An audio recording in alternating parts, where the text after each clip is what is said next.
He said I smelled like destiny. I said, "You're standing in acetone, babe."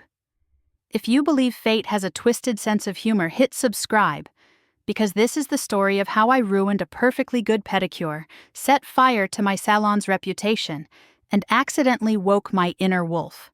My name's Luna Vale, I'm 27, and despite being born to one of the most prestigious shifter families in Silver Hollow, I've never shifted. Not once. Not under the full moon, not under pressure, not even during that one horrific yoga class where the instructor made us breathe from the soul. Everyone calls me the wolf who couldn't wolf. And honestly, I made peace with it. I don't need claws to survive. I've got cuticle oil, caffeine, and sarcasm. Chapter 1. My life smells like lavender polish remover and quiet resignation. I run Claws & Company, a cozy little nail salon tucked between a tattoo parlor and a bakery that smells like heaven and poor decisions. My clients are mostly human women who think shifters are some weird biker club with commitment issues.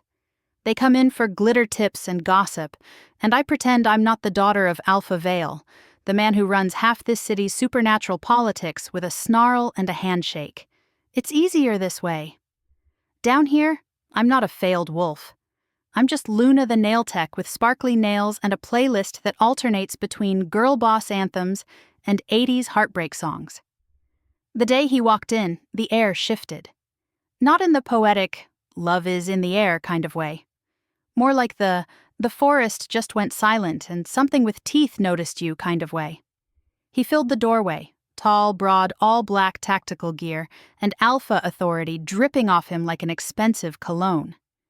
His eyes were silver, not gray. Silver, sharp enough to cut through lies and badly applied eyeliner.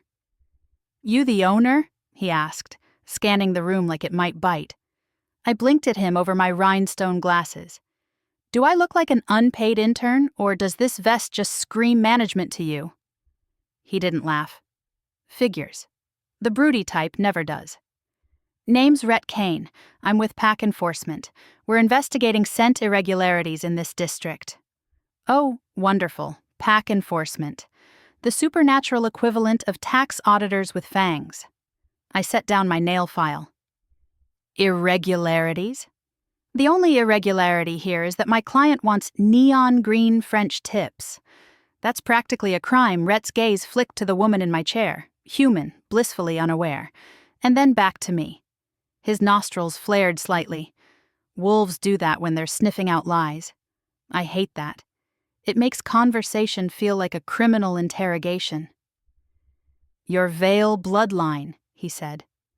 Not a question, a statement that hit harder than it should have. I forced a smile. "Ex-bloodline. I went rogue for the sake of good nail art." He stepped closer. "You're not rogue.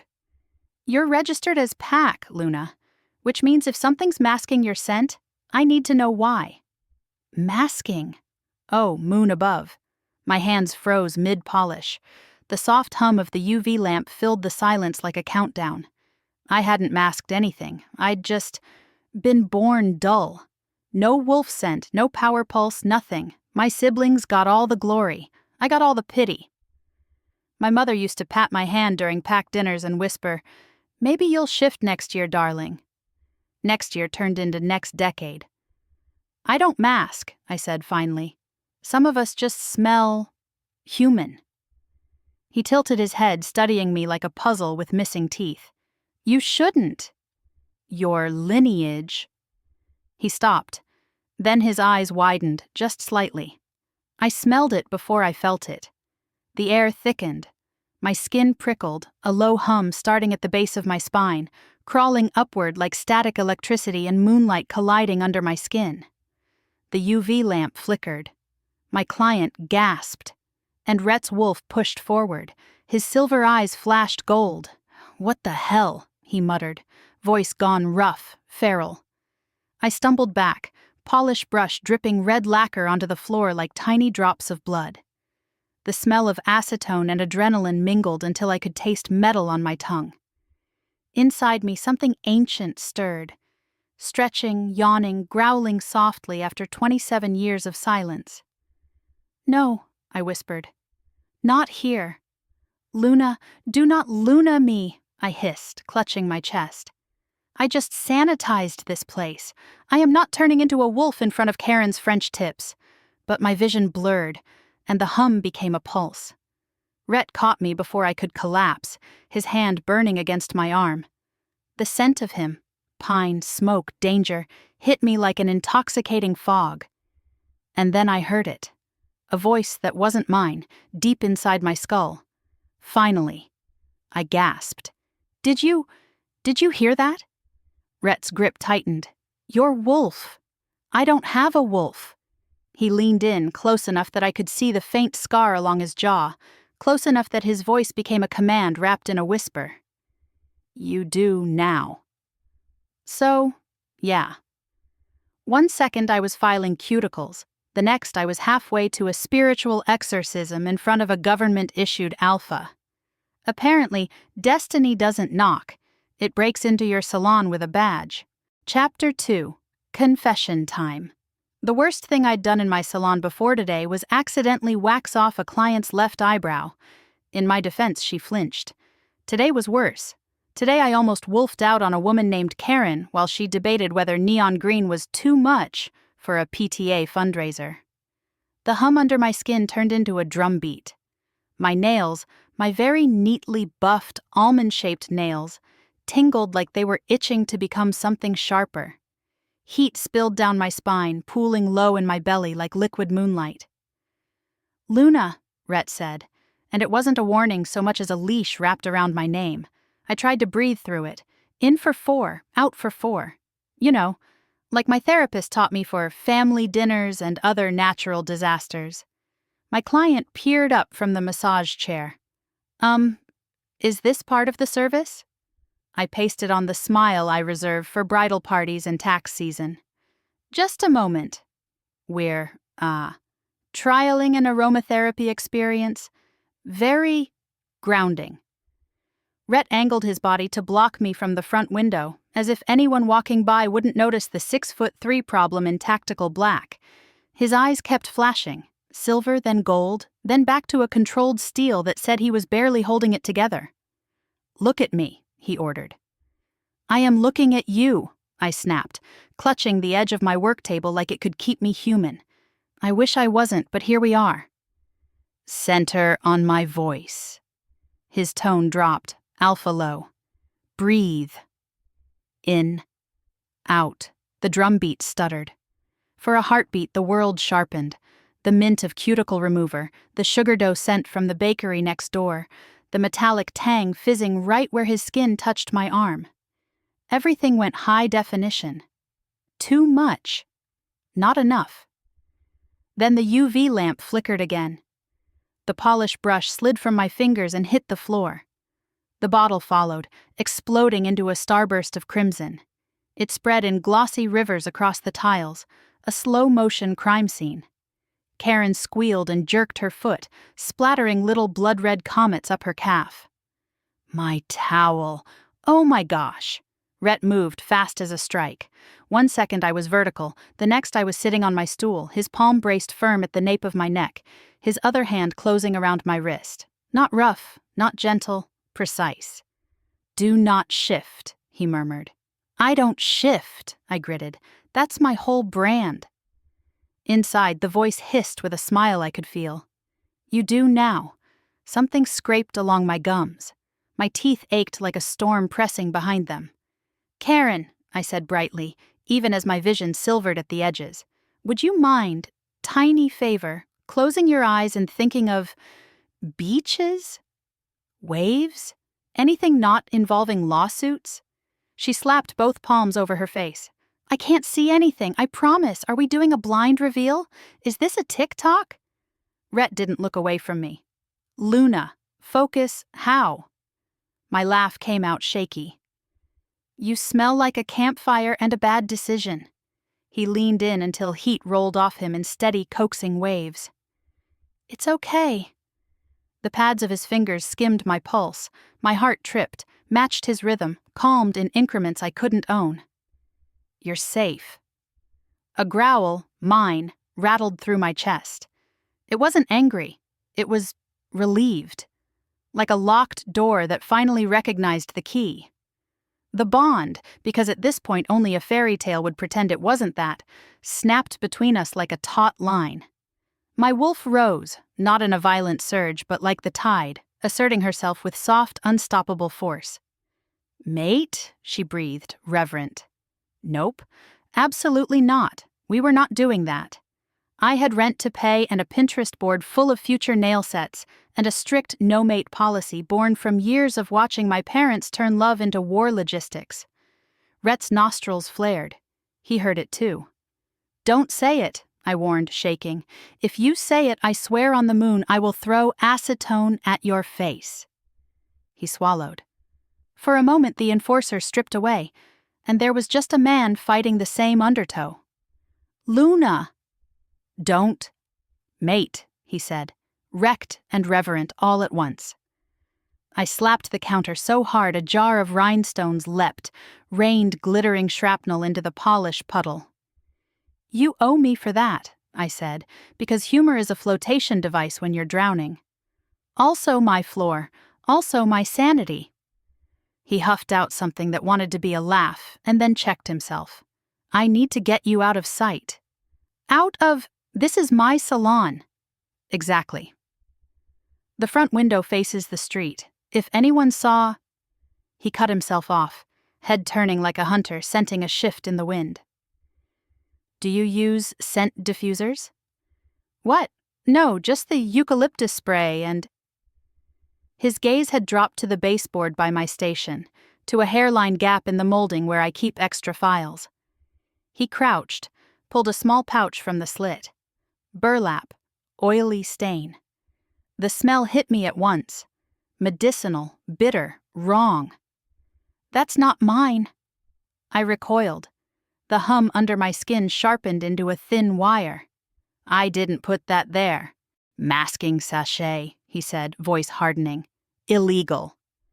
"I didn't put that there." He looked up, our eyes locked, his softened a degree. "I know." Karen peeked between her fingers. "So this is what? A themed pop-up? Because I have to pick up my kids at 4 and I'd prefer not to be arrested." "You're not being arrested," I said. "Yet," Rhett added, because apparently he was fluent in anxiety. I glared. "Can we maybe not terrify the civilians?"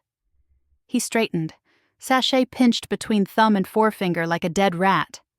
"Someone planted this to keep your scent suppressed, or to erase it altogether." "My scent has always been a non-event," I said, but the words tasted like lies as the tide in me surged again. My wolf pressed close, curious, greedy, alive. "Ours," she whispered, and the word warmed me from the inside out. Rhett's gaze skimmed my mouth and snapped away. "Professional, barely." "Not anymore." The bell over the door chimed. 2 women entered mid-argument, the door swinging wide. Pack girls. I knew them by the way their eyes cut instantly to Rhett, cataloging threat and rank. By the way their noses flared, scenting the air. The taller one wore an oily smirk like lip gloss. "Enforcer," she sang. "Routine shakedown?" Or did the little veil finally forget to pretend she's human? My inner wolf bristled so hard my skin pebble-raised. I recognized her, Sable Heart, daughter of a beta who liked to collect power like designer purses. She'd called me a wolf-shaped hole at a pack bonfire when we were 19. Rhett shifted, placing himself just enough in front of me to frame the message, mine to shield. Not possessive, protective. The distinction threaded through me and set something right that had been crooked a very long time. "This salon is closed," he said flatly. Sable sniffed. "It smells like cover-ups and panic." Karen, angel that she is, piped up from the chair. "And watermelon sugar scrub." Sable's gaze sliced to me. Something hungry lit her eyes. Oh, Rhett's power unfurled, a silent snarl that snapped along the ceiling. "Out!" She took a measured step back, palms up in a show of peace that said the opposite. "No need to be rude, enforcer. I'm just making sure our territory isn't harboring irregularities." "Pack business," he said. "Handled." Her smile went knife thin. "By you!" In a nail salon, she flicked her eyes to the polish-smeared floor. How romantic. Would you like a receipt for your jealousy? I said sweetly. Or should I email it? A low rumble rolled through Rhett's chest. Approval. My wolf preened. Sable's smirk curdled. She looked like she wanted to throw me through the window just to see if I bounced. Careful, Luna. You don't know what you're playing with. I know exactly what I'm playing with, I lied. Sable finally retreated, but not before her gaze snagged on the sachet in Rhett's hand. She arched a brow, a little nod, and then she was gone, trailing gossip like cheap perfume. Rhett exhaled a curse. We need to move. Now, I have a client with wet polish, I said, pointing at Karen's toes, which looked like miniature crime scenes. And glitter in my lungs. He tossed me a towel. Wrap the foot. Tell her she's getting a refund. I can't afford to refund. Then add a tip to my tab, he snapped, and immediately winced. Sorry, that came out authoritarian. Yeah, it's your cologne. He scrubbed a hand over his jaw. Luna, if Sable caught even a thread of your scent change, it'll hit the council before sunset. The council. Right. The wolves who treated my life like a math problem they couldn't solve, so they erased it from the test. My hands felt suddenly, violently empty. I wrapped Karen's toes, babbling something about an unexpected system update, and got her out the door with a bottle of Quick Dry and a 10% off card that read, Claw your way back soon. She promised not to leave a Yelp review. I promised to consider therapy. When the door latched, the salon fell into a thick, humming quiet. Sun streaked through the front window, catching in the airborne glitter, turning the mess into a nebula. Rhett tossed the sachet into my metal bin and snapped the lid shut. I'm taking you to the pack doctor. No. The word flared up with the certainty of a flame. I'm not getting dissected by people who spent my childhood patting my head like a sad puppy. His mouth flattened. No one is dissecting you. You can't promise that. I can promise I won't let it happen. The room tipped. My wolf leaned toward that promise like a plant to light. Trust him, she urged. I don't even know you, I said softly. You know enough, he answered just as soft. And I know enough to be scared for you. We stared at each other in the glittering wreckage of my ordinary life. A distant wail cut the street, pack sirens, not human. I felt it in my bones, a frequency that called to something old and obedient. My wolf's ears pricked in my mind, alert. Rhett's head snapped toward the sound. They're sweeping the block, I swallowed. Looking for me. For this, he corrected, flicking a glance at the sealed bin. But if they find you mid-surge... Another pulse rushed through me, stronger, a cresting wave. My fingers curled, the nails threatened to lengthen, the air tasted like storm. Okay, I breathed. Okay, doctor. But on one condition, he waited. You carry the acetone bin. If the council wants to sniff around my life, they can start by smelling how hard I work. Something like a real smile ghosted his mouth. Deal. He reached for the bin. I reached for my keys. Our hands brushed, the tiniest contact. And the bond snapped taut again, singing down my spine. My wolf shivered in delight. I glanced up at him, and it was in his eyes. The same surrender I felt, terrifying and inevitable. Luna, he said low. Stay behind me. I flicked off the open sign, heart pounding. If anyone asks, tell them we're out of remover. He paused at the door, scanning the street, body gone still and lethal. Then he moved, and I followed, out of glitter and acetone, into moonlight and trouble. Chapter 3. You know that saying, you can't run from who you are? Whoever said it never tried sprinting in platform Crocs through the back alleys of Silver Hollow with a 6'3" enforcer barking orders behind them. Left, Rhett shouted. I'm lefting as fast as I can. We tore past the dumpsters behind the bakery, the air thick with the smell of sugar, yeast, and imminent doom. Somewhere behind us, the council's hounds hit the asphalt, literal hounds. Their paws thundered like a stampede. Rhett's hand closed around mine, hot and sure. The contact sent another pulse of that strange energy through me, half lightning, half déjà vu. My wolf purred. Mine. Shut up, I muttered under my breath. Rhett glanced over his shoulder.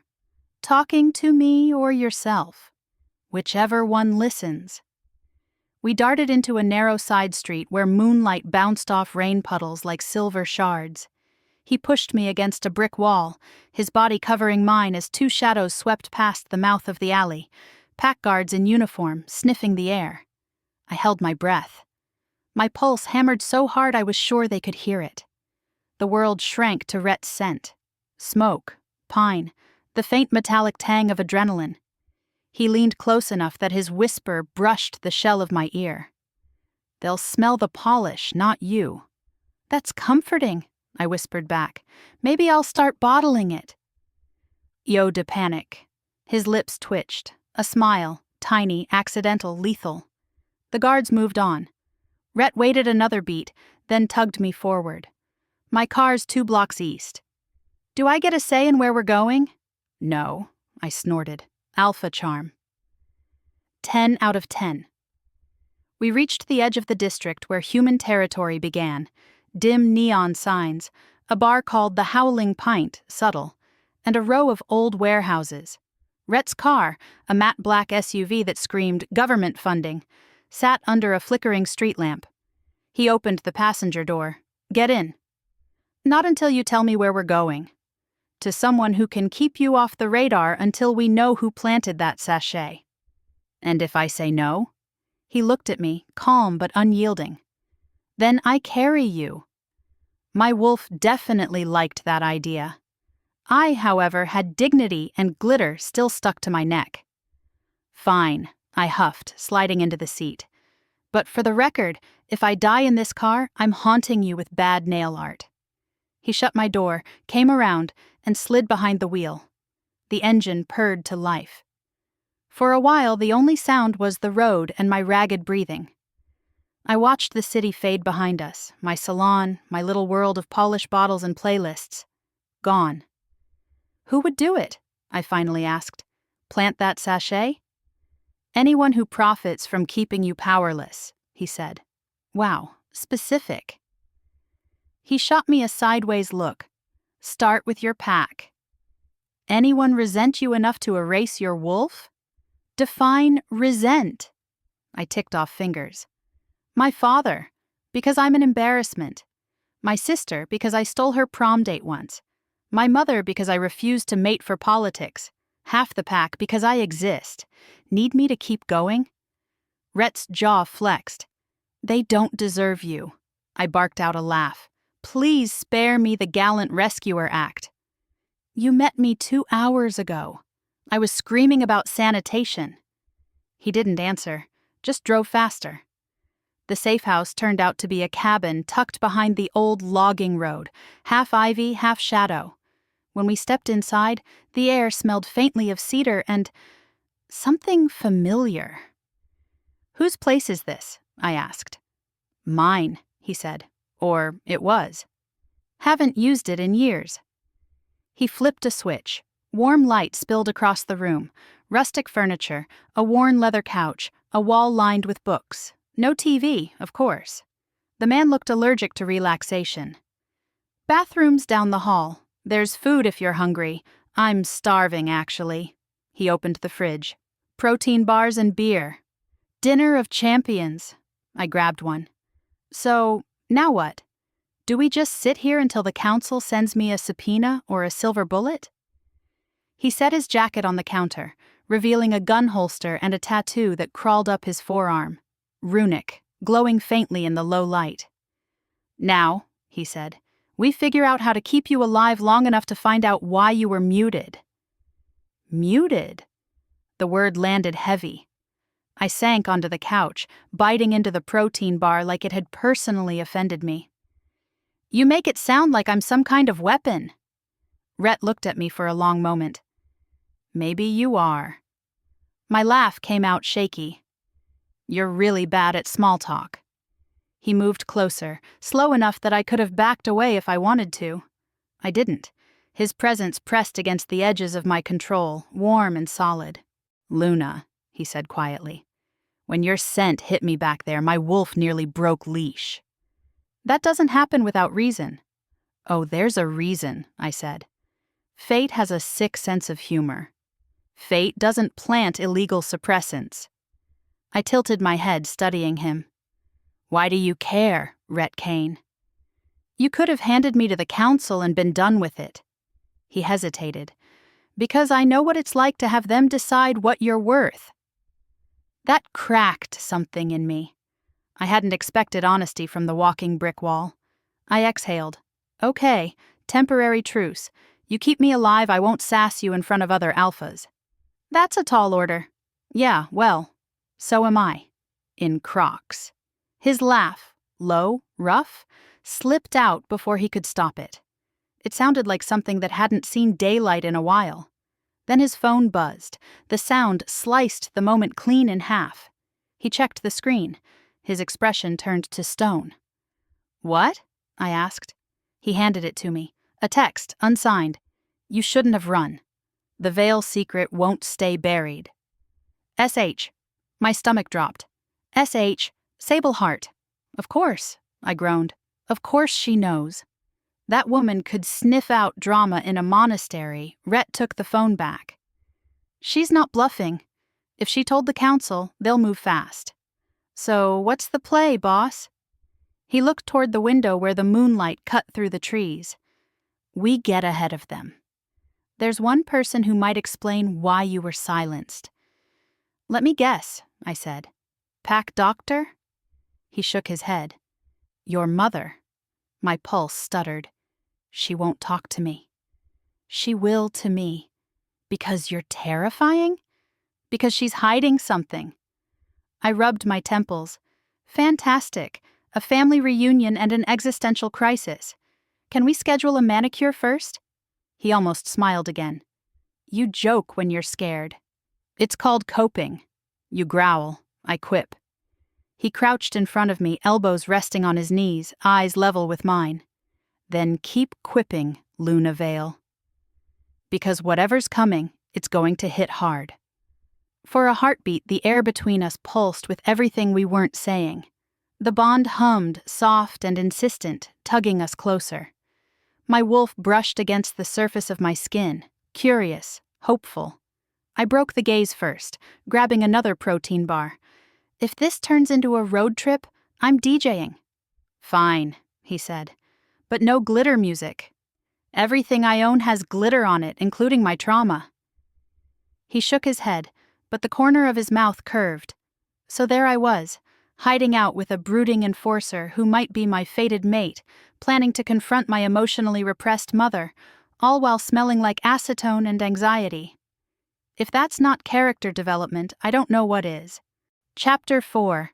Sleep and I broke up years ago. We're on polite terms now. We wave across crowded rooms, but never really connect. That night in Rhett's cabin, I didn't even bother pretending. I just lay there on the couch, listening to the creak of floorboards, the hum of the fridge, and the distant rhythm of him moving through the space like a ghost built of muscle and bad decisions. Every few minutes the floor sighed under his weight. Every time my body reacted. Pulse skipping, skin heating, wolf pacing inside me. "He's watching the perimeter," I told myself. "He's dangerous," my wolf whispered back. But not to us. That was a problem. I rolled over, tugging the blanket tighter, and muttered to the dark, "If you're going to brood all night, at least do it quietly." A soft chuckle. "You talk in your sleep?" "Only to men with control issues." "Lucky me." The fridge door closed. A moment later, he dropped onto the chair opposite the couch, a bottle of beer dangling from his hand. The lamp between us painted his face in amber and shadow. "Tomorrow," he said, "we find your mother. After that, we deal with whoever planted that sachet." You make it sound so simple. Step 1, family trauma. Step 2, conspiracy. You'll need strength. Eat in the morning. "Thanks, Dad." That earned me a faint grin, the kind of smile that snuck up on him, reluctant but real. I studied him across the lamplight. You ever going to tell me why you left the pack life? This place doesn't look like a man who stays in the system. He swirled the beer, eyes fixed on nothing. I enforced too long, saw too much. When you spend years cleaning up other people's power games, you start wondering if you're just another weapon. His voice was quiet, but there was an edge underneath. Grief shaped into discipline. I nodded. Guess we have that in common. Weapons without a trigger. You're more than that. Spoken like a man who hasn't seen me nearly cry over a broken nail. Luna. He said my name like it meant something sacred. You don't get to mock yourself for surviving the way you had to. That shut me up. For a long moment, it was just the hum of the old lamp and the sound of my heartbeat trying to remember its job. Then he looked at me. Really looked. When your wolf pushed through earlier, what did you feel? Like I'd swallowed lightning. Like every cell in my body remembered a song I'd forgotten. I paused. And you?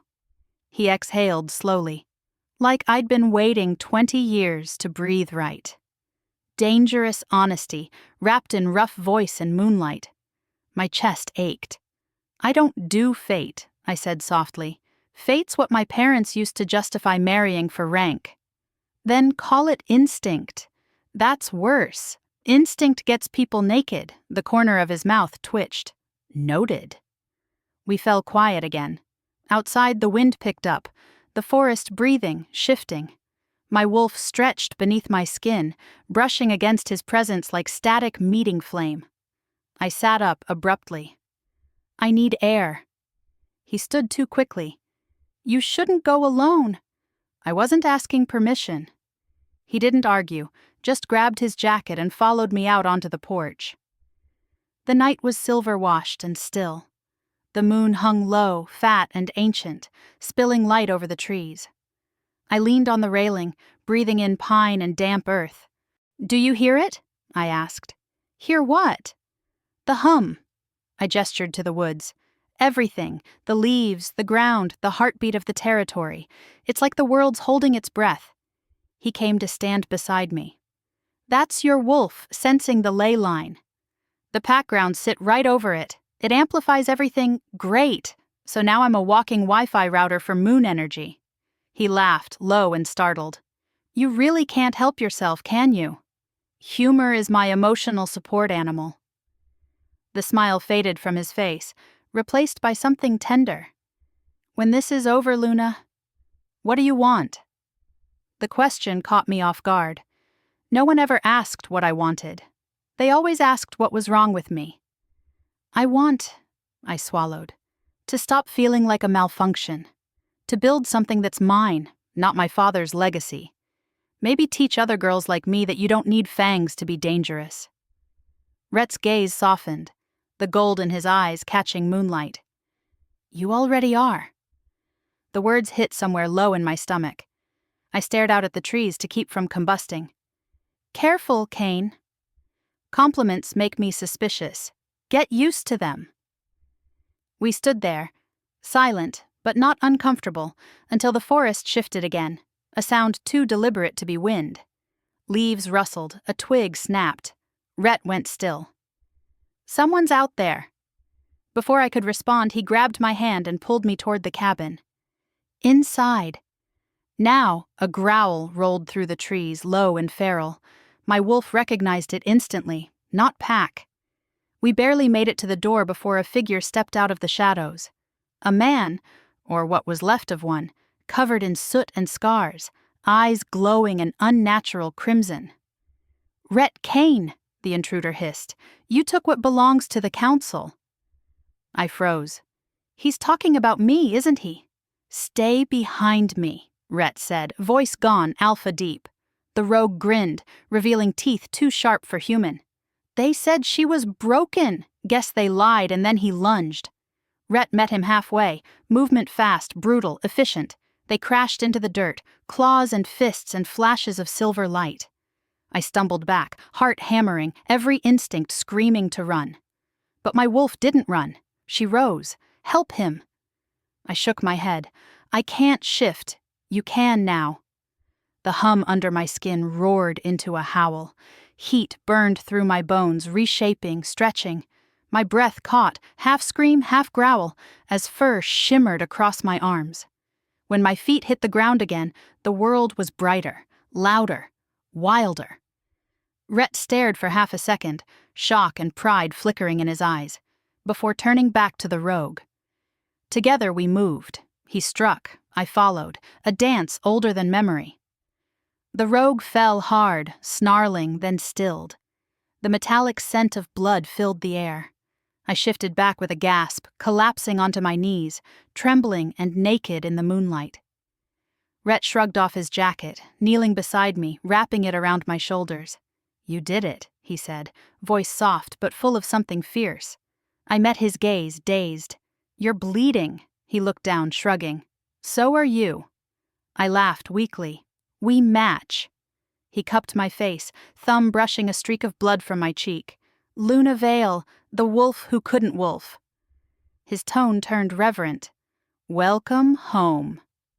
If this was destiny, she owed me a new manicure and hazard pay. Chapter 5. They say your first shift changes you forever. They just don't mention what it changes.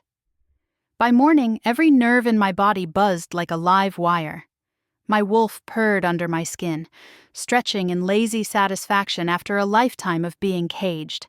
But beneath the glow, a cold dread coiled tighter with every tick of the clock. The council would know. They always knew.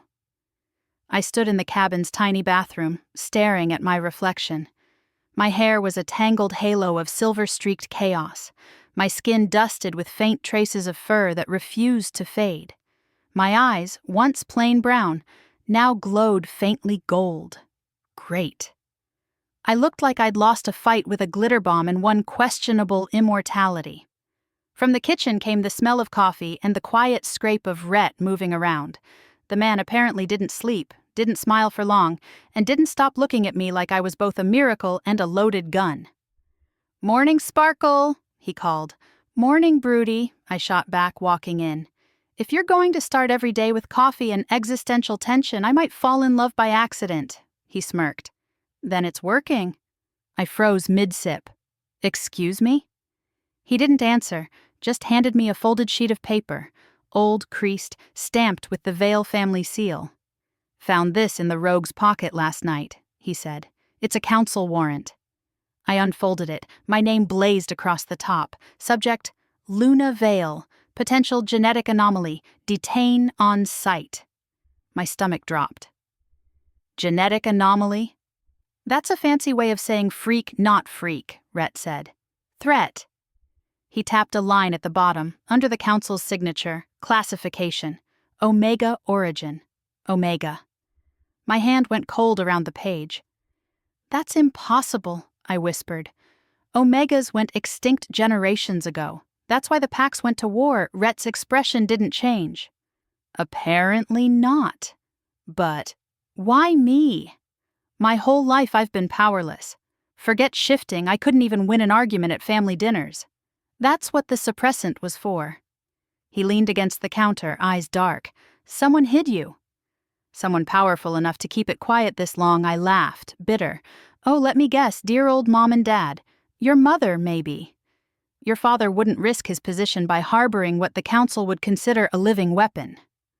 I threw the paper down. "So I've been drugged, lied to, and branded a weapon."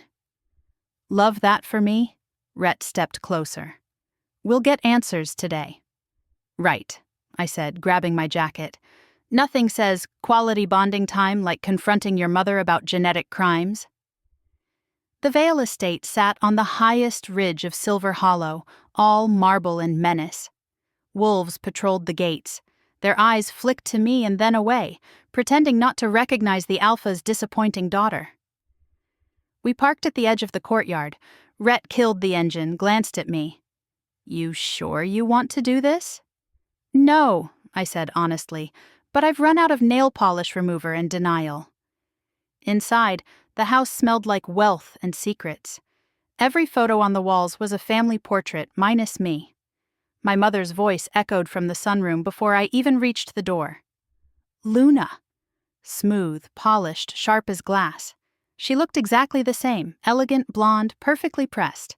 The kind of woman who'd never sweat, bleed, or get her heart broken. Mom, I said, and the word tasted foreign. Long time no manipulation. Her gaze flicked to Rhett, assessing. You brought a Kane into my house. How very dramatic. Hi, Rhett said flatly. I suppose this is about the incident, she continued, as if discussing a mild rash. Your shift. Yeah, that, I said, along with the part where I apparently have an Omega bloodline you forgot to mention. A pause, a faint crack in her composure. You weren't supposed to find out. Gee, Mom, I figured. The suppressants, the fake medical reports, the gaslighting. It's almost like you planned it. Her lips tightened. You don't understand what the council would have done if they'd known. Omegas are not revered anymore, Luna. They're bred, controlled, caged. So instead you did the council's job for them, I snapped. You locked her away inside me. Rhett's presence loomed behind me, silent but grounding. My mother's eyes flicked to him. You shouldn't have brought her back. The council will come for both of you now. They already are, Rhett said. Which means you start talking. Who planted the suppressant? Who's pulling the strings? She hesitated. It wasn't the council. It was your father. Ice crawled down my spine. What? He did it after you were born. The midwife saw the markings on your skin. The Omega sigils. He panicked. Said no Vale child would ever be born beneath another's command. So he silenced your wolf. I let him. For a moment, the world went quiet. Then my wolf growled, low and guttural. You let him? Her face softened, just barely. I thought it would protect you. No, I said, voice trembling. It protected him. From me, Rhett stepped forward. Where is he now? My mother looked away. At the council compound. He's the one who issued the warrant. I blinked. So Dad wants me captured. That's new. He wants to erase what he sees as a stain on his bloodline. Guess he should have invested in bleach. Rhett's phone buzzed again. He checked the screen, cursed under his breath. They're moving faster than expected. The compound's on alert. My mother grabbed my wrist, nails biting into my skin. Luna, listen to me. If they get you, they'll use you. The bond you share with him, she glanced at Rhett, is the only thing that can protect you. It's old magic, rare. If you complete it, you'll share power. They can't separate you, I jerked back. You're suggesting I mate bond with a man I met 48 hours ago? She gave a humorless smile. It's the only way you survive. I turned to Rhett. Tell me she's wrong. He didn't answer. Rhett, I said, heart pounding, tell me she's wrong. His jaw clenched. She's not. I stared between them, the air thick with everything I didn't want to hear. My mother sighed. If you're going to hate me, fine. But at least live long enough to do it properly. Touching, I said, voice shaking. Family therapy is really coming along. Rhett caught my hand gently. We have to go. Now I yanked free. I'm not running again. He did this to me. He doesn't get to hide behind politics and a title, Luna. No, this time the wolf doesn't get muzzled. For a heartbeat, our eyes locked, his full of warning, mine full of defiance. Then he nodded once. Then we do it your way. I turned toward the door. Good. Because I'm done letting anyone else decide what I am. As we stepped into the sunlight, the air shifted, thick, electric. A shadow passed overhead. Drones, council surveillance. Rhett muttered a curse. They're here. Then let's make sure they remember why Vale blood bites back. It's funny. You spend your whole life wondering what you're meant to be, and then one day you find out the answer is a political liability with great hair. Chapter 6. They came at sunset. Always at sunset. Because the council likes their metaphors neat, the dying light for the dying bloodline. I stood on the ridge above Silver Hollow, the wind in my hair, my wolf pacing beneath my skin like lightning waiting for a place to strike. Down below, black SUVs snaked up the road toward us, each one packed with men who'd been trained to take down monsters. Jokes on them. I'd spent my whole life pretending not to be one. Rhett checked the clip on his gun, calm as ever. "They'll surround us within 10 minutes. I tilted my head. "And your plan?" He met my gaze. "Stay alive long enough to ruin theirs." Romantic. The first SUV screeched to a halt. Figures poured out, armed, silver rounds glinting, the council's emblem stitched over their hearts. And leading them, in all his cold authority, was my father. Alpha Vale, my father, my executioner. He looked older than I remembered. Power had a way of rotting people from the inside. Still, his voice carried the same chill it always had. "Luna, you've embarrassed this family long enough." "Hi, Dad," I said, forcing a smile. "Still emotionally constipated, I see." Rhett murmured, "This would be a great time not to poke the bear." "He's not a bear," I whispered back. "He's just a man with control issues and a trust fund." My father's gaze flicked to Rhett. "You've overstepped, Enforcer. The council will have your badge for this." Rhett stood firm. "Then they can pry it from my cold, still hands." "Don't tempt me," my father growled. "Step aside." "The girl's dangerous." "The girl has a name," I said, stepping forward. "And she's done letting other people speak for her." He sneered. "You think you're powerful now?" "You're a half-breed anomaly, a mistake." "Funny," I said. "So are you." That flicker of rage in his eyes? Worth it. The air shimmered, power rippling through the pack soldiers as they began to shift. Bones snapping, muscles stretching, claws flashing. "Rhett," I said quietly, "if I die, delete my browser history." "Not funny. Wasn't joking." The first wolf lunged. Rhett met him midair, steel and fur colliding in a blur. I moved without thinking. The hum inside me, my wolf, took over. The world slowed to a pulse, and I was motion, instinct, fury. I shifted mid-step, landing on all fours, fur rippling white gold under the dying sun. My father's wolves hesitated. Omegas weren't supposed to exist. "Let them see," my wolf whispered. "Let them know."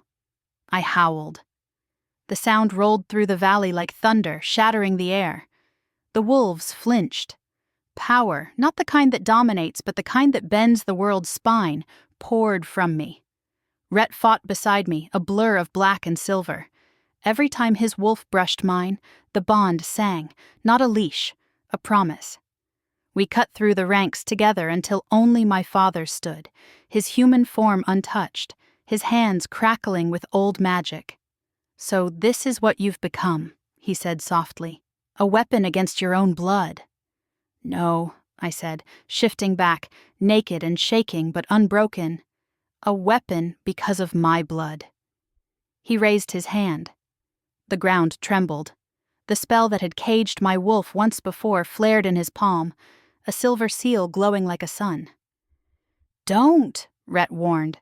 "He won't stop," I said and stepped forward. "Because he's afraid of me."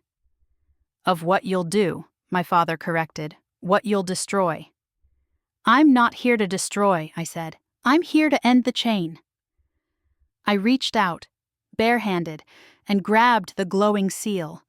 Pain seared through me. Silver ate at my skin, but I didn't let go. My wolf howled inside, our power twisting together until the seal cracked like glass. Light exploded. When it cleared, my father was on his knees. The spell burned out, his eyes wide with disbelief. "What have you done?" he rasped. "Broken the muzzle," I said. "For me." "For every girl you ever told to stay silent."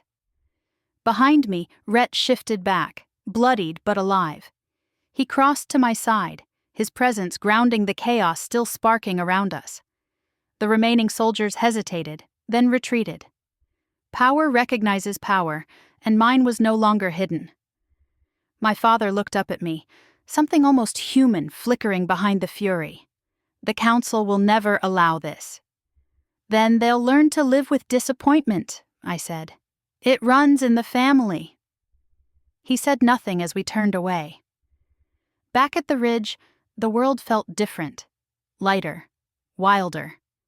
Rhett sank to one knee beside me, breathing hard. You okay? Define okay. I've lost my salon, ruined my relationship with my dad, and accidentally started a supernatural revolution. But on the bright side, my inner wolf has great hair. He laughed, shaking his head. You're impossible. I'm adaptable. He reached up, fingers brushing my jaw. Your wolf saved my life. Yeah, she's a sucker for lost causes. His gaze softened. You know what your mother said? About the bond protecting you? I nodded. Yeah. Maybe it's time we test the theory. My breath hitched. You sure? Absolutely not, he said, stepping closer. But I can't think of a better way to piss off the council. I smiled, heart thudding.